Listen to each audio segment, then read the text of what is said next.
Ya, kembali hadir channel Paltukan di hadapan para sahabat sekalian di mana saja berada. Sebelumnya, saya mengucapkan limpah terima kasih atas semua dukungan yang sudah berkunjung ke channel ini. Oke, di kesempatan ini kembali hadir dengan topik menarik terkait proyek penguatan profil pelajar Pancasila. Dan terkait ini, yang perlu kita dalami saat ini adalah mendesain proyek. Bagaimana tahapan pelaksanaan proyek, bagaimana proses pelaksanaannya. Oke deh. Untuk memahami semua ini, maka saya langsung pada sebuah desain form supaya bisa mempermudah gambaran kita.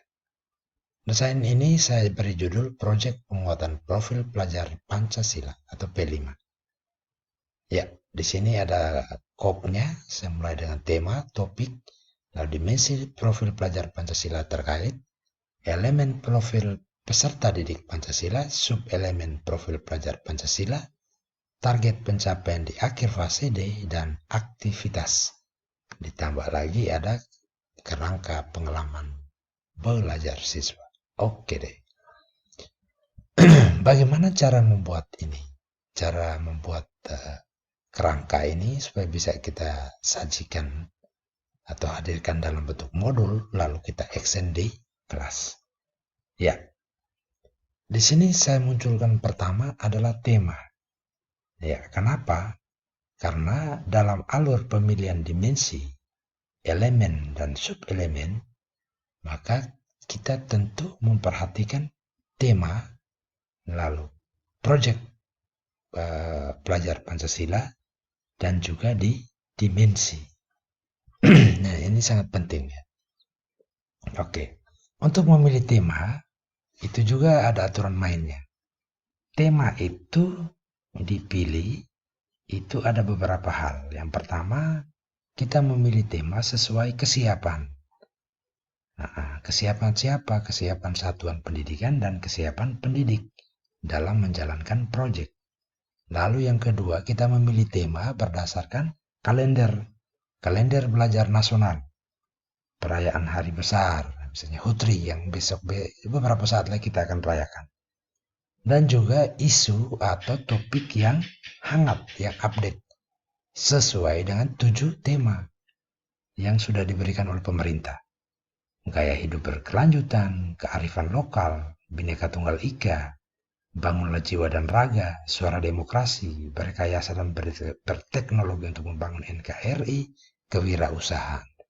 Jadi isu update-nya harus sesuai dengan itu. Nah, di sini saya pilih Bhinneka Tunggal Ika, alasannya karena dalam kalender HUTRI sebentar lagi akan kita rayakan. Oke, dari tema ini saya munculkan topik, gitu ya. Saya munculkan topik. Topiknya adalah tentang misalnya isu atau masalah keberagaman lingkungan di sekitar kita dan mengeksplorasi pemecahannya.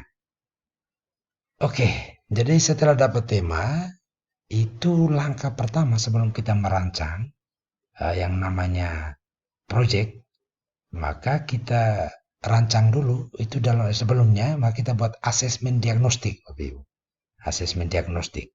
Tujuan lakukan asesmen diagnostik ini untuk menyesuaikan tema project profil pelajar Pancasila dan dimensi dengan karakteristik sekolah dan kebutuhan peserta didik.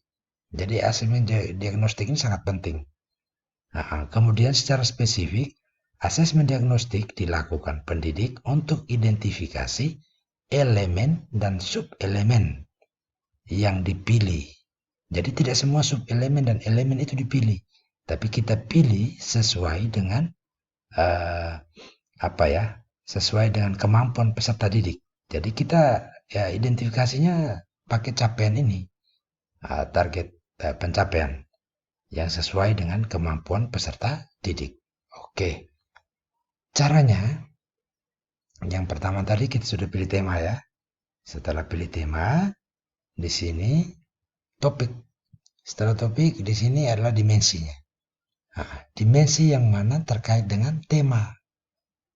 Jadi omong Bhinneka Tunggal Ika Maka salah satunya ya tentang beriman bertakwa kepada Tuhan yang Maha Esa dan berakhlak mulia. Lalu di sini saya pilih bernalar kritis, juga berhubungan dengan Bhinneka Tunggal Ika, kreatif. Jadi tidak semua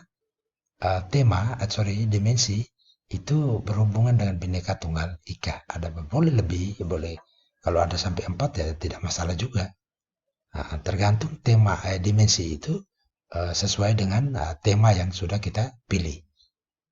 Oke, ini dapatin dari sini BSCAP ini. BSCAP nomor 009-H-KR-2022. Nah, di situ jelas, misalnya salah satunya tadi adalah yang pertama, dimensi beriman bertakwa kepada Tuhan yang Maha Esa dan berakhlak mulia. Oke, sekarang kita kembali ke sana ya. Oke, ini dimensinya. Nah, sekarang pilih elemen. Elemen juga banyak di sini, tapi kita pilih tidak semua.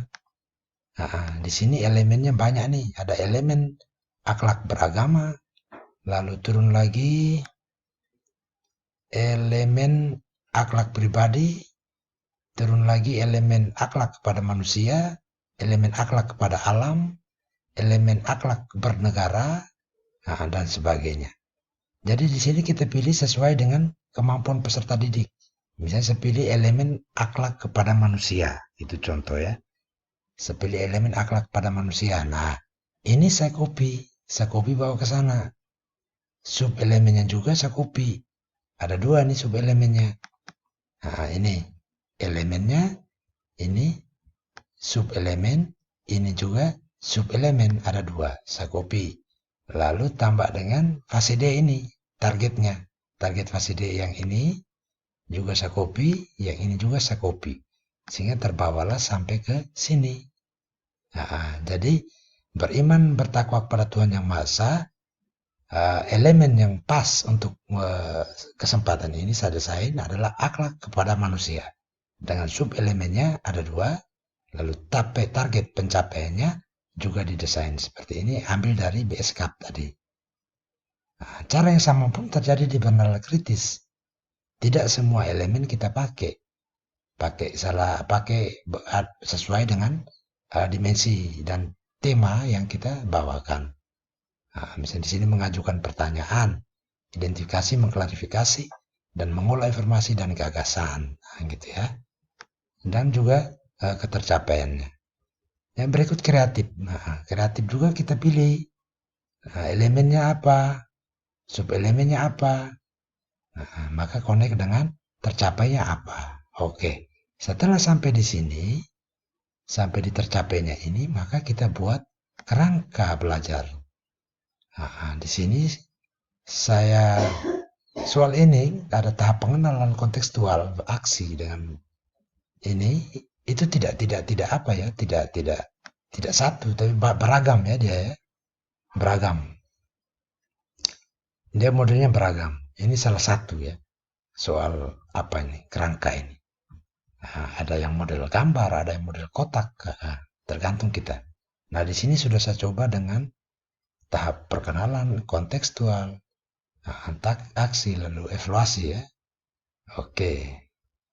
Jadi ini semua sebanyak 16. Dari 16 poin ini, saya akan isi di dalam aktivitas terkait ini yang berhubungan dengan tema, topik, dimensi, elemen, dan sub-elemen dengan ketercapaian. Jadi aktivitas terkait ini bisa lebih dari 1. Begitu ya, atau ada yang bisa berulang dalam hanya melibatkan, dalam prosesnya melibatkan ini semua. Nah, di sini sudah nanti akan ada alokasi waktunya dan seterusnya. Oke, itu kira-kira apa ya pemaparan singkat tentang bagaimana sih pemahaman kita dalam menyusun ataupun membuat alur pemilihan dimensi, elemen, dan sub-elemen serta ketercapaian dan juga sampai pada kerangkaian. Jadi ingat, ini kerangka ini dia tidak hanya satu model variatif ya. Kita boleh pilih sesuai dengan yang kita harapkan dan kemampuan peserta didik.